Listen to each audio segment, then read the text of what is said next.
out of one because we'll do it perfectly.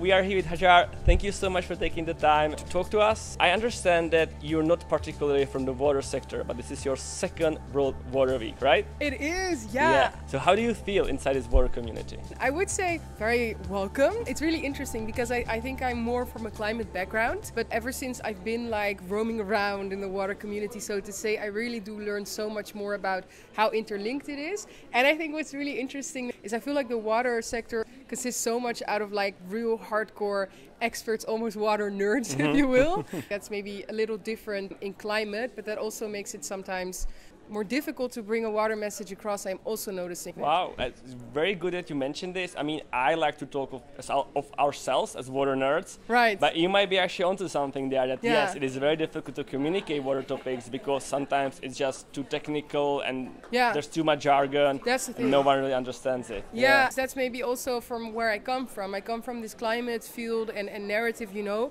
and there's so much, and I think that's a really good thing because for water even more, right, we need to take people along in the challenges that we're facing and how we're going to solve them. But if you don't have the right narrative and if you can't make people comprehend the extent of actually the urgency that we're dealing with this, then it's quite difficult. I'm also working together with some young water activists around the world on how we can actually make water more sexy in a way and get the same sort of youth activism that we see ongoing for climate as well for water. You mentioned youth activism, so you've been the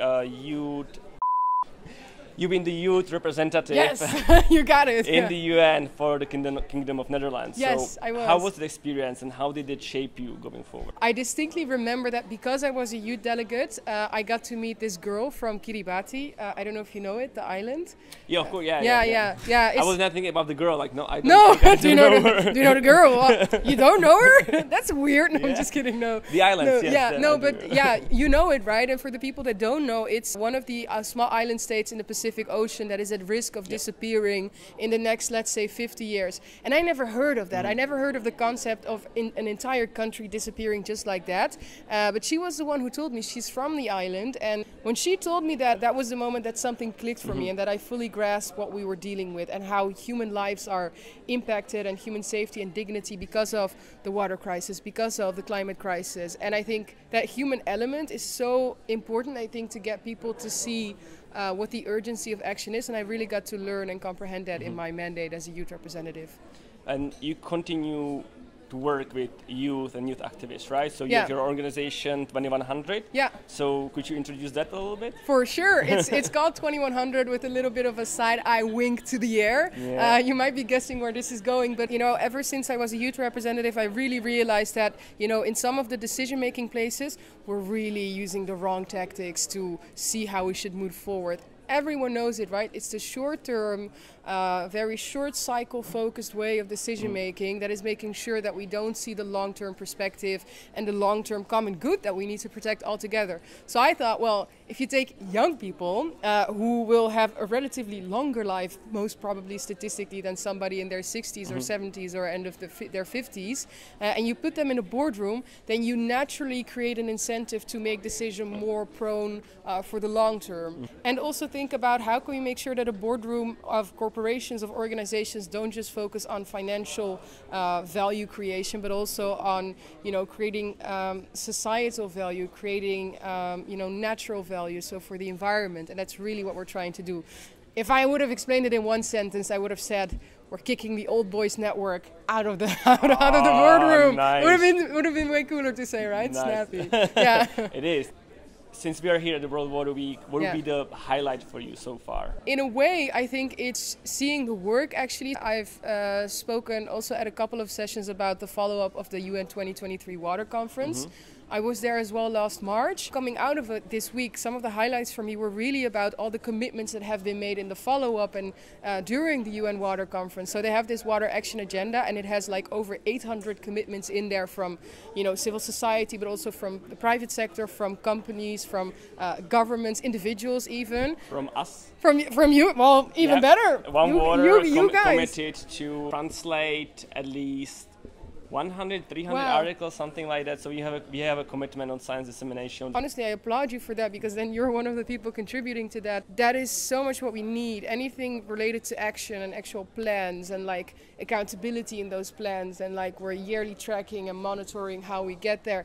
That is like at this point, I think, the only thing, but like the one thing that makes me hopeful. So Good. kudos to you guys for doing it as well. Nice. Yeah. All right. So since you're not, again, particularly from the water sector, but now you're here with us amongst the nerds, what is your personal relationship with water? Good one. I must say I also feel like a bit of a nerd in a way.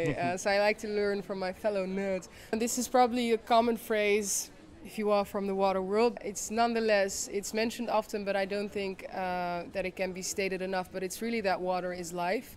So everything that I've heard about how communities are so dependent on it. For the first time in human history, we have changed the hydrological cycle. That is uncanny that we've done that with human action. What really brings me a lot of hope, and I see that happening here, is that you have all these experts coming together who all from their own background of knowledge know perhaps in some field more than the other, but they're working together very well.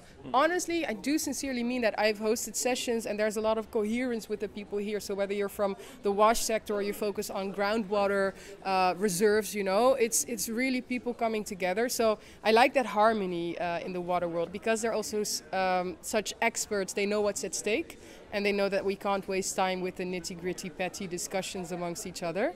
That's what I really like, and I think that's something that we can replicate a little more.